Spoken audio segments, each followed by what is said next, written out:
Ոնց եղավ, որ ԿՊԱ-ականները անդադ թիրախավորում են Վարդան Ղուկասյանին, որպես տենց նախկինների կարկառու ներկայացուցիչ, որ չգիտեմ,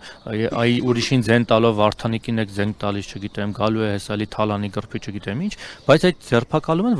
Մարտուն Գրիգորյանի հորն ու որդուն կամ Կարեն Սիմոնյանի թիմակիցներին։ Գիտեք, պարոն, ես Գյումրիում տեղի ունեցող գործընթացների վերաբերյալ առաջնային տպավորությունս կազմում եմ ընկերներից, գործընկերներից ասածների վերաբերյալ։ Մարտուն Գրիգորյանը իր մեծ հանրահավաքի ժամանակ դրա վերաբերյալ իր կարծիքը հայտնել է, ինքը համարում է, որ հենց նաև այդ բացահայտման պատճառով է սկսվել այս ողջ գործընթացը, եւ ես հակված եմ համաձայնվելու գործընկերոջս կարծիքի։ Իդեպ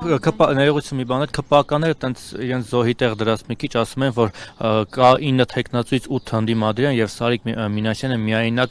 պայքարում է, մարտնչում է 8 թեկնածուի դեմ, 8 թունդ ընդդիմադիրների դեմ։ Դա նախ եկեք այդ թունդ ընդդիմադրի պահը ես կասկածի տակ դնեմ, բայց դա առանձին պատմությունն է։ Երկրորդ, թե ինչ որակով է ինքը մարտնչում, մենք երեք տեսանք, ինքը չի մարտնչում, իրավ ապա համակարգն է մարտնչում։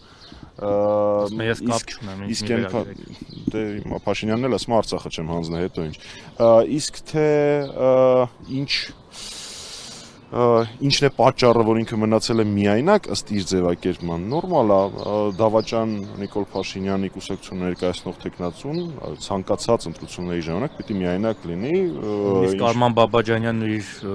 ընկերները չեն։ Դե պատկերացնեք ինչ խայտարակություն է, եթե ինչ-որ մեկից հրաժարվում է անգամ Արման Բաբաջանյանը։ Իմ կարծիքով դրանից հետո պետք է ինքնասպանություն գործել։ Պարոն Մամիջանյան, դուք նշում եք, որ այն ինչ արել է Գրիգորյանը, նույնը անում է Սարիկ Մինասյանը։ Գրիգորյանը ինչ է արել։ Ըստ փաստաբանի ընտրական օրենսգիրքով արգելքներ չի խախտել։ Իհարկե չի խախտել, ես հենց դա եմ փորձում բացատրելու, եթե այդ գործողությունը, այսինքն շիբինապատելը քրեորեն պատժելի է,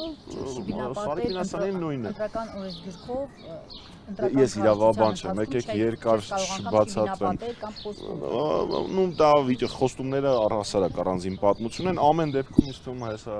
այդ թվում նաև փաստաբանների մեկնաբանությունից մենք կհասկանանք, որ այս գործընթացը բացառապես քաղաքական դրդապատճառներում։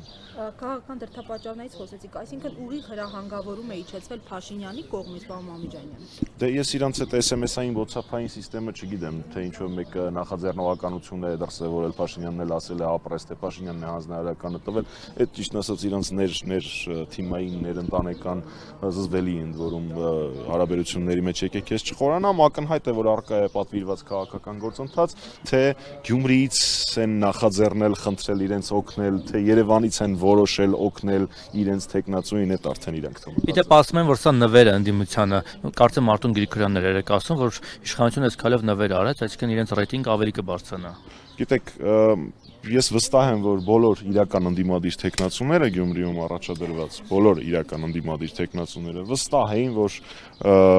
նման եւ ավելի վատ զարգացումներ են լինելու այստեղ։ Հենց նոր եկավ Մամիկոն Ասլանյանը, ով ահռելի ժամանակ ճաղերի հետևում էր անցկացրել նույն պատճառով, որովհետև հաղթել էր ԿՊ-ին։ Այնպես որ վստահ եմ, որ իրական ընդդիմադիրները գիտեին, որ նման բաներ տեղի են ունենալու, սրանք մեր համար բացահայտումներ չեն ու sense բաներով լռեցնել որևէ իրական ընդդիմադրի, իրական հայրենասերի դա ծիծաղալու է, իրենք մեզ իրենց արշինով են չափում։